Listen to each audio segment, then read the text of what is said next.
Bonsoir à tous. Travail, justice, solidarité. Ce sont ces trois mots qui constituent la devise de notre République.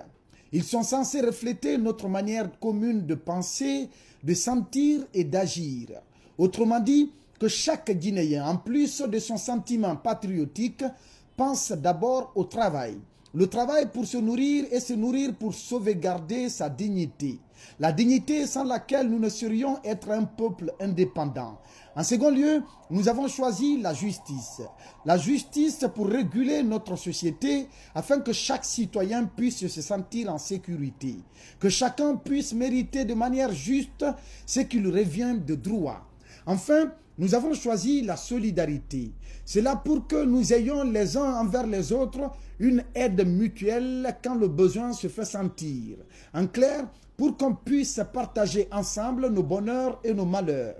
Malheureusement, à chaque étape de l'évolution de notre société, on se rend compte que l'enseignement de cette devise n'a été qu'un enseignement des mots et non des valeurs, ou qu'on se fiche carrément des vertus qui sont enseignées par ces mots.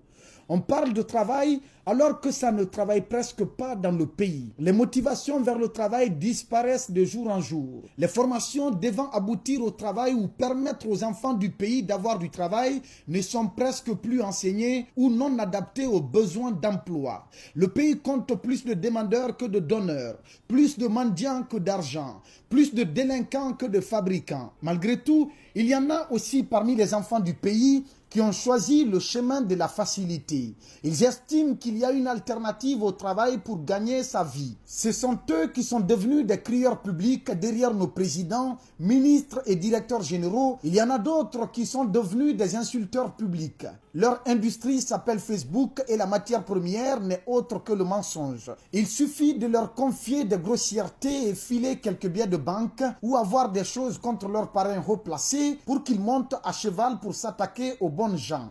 La pratique devient de plus en plus fréquente du fait de la malhonnêteté et de la fainéantise. On parle de justice, tandis que l'impunité et l'injustice règnent en maître mot.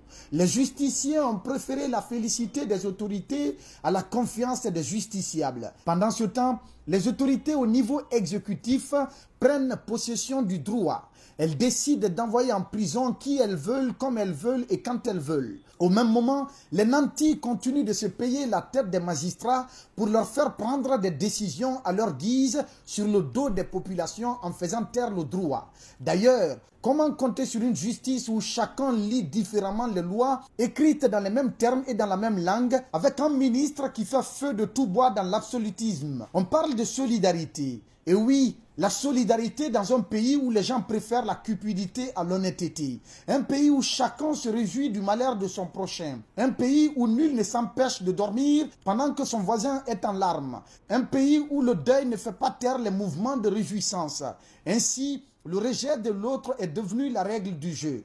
Désormais, nous vivons chacun dans son chacun et tout pour moi, rien pour les autres. Il suffit de sortir de chez vous le matin, rentrer le soir pour faire le bilan de votre journée.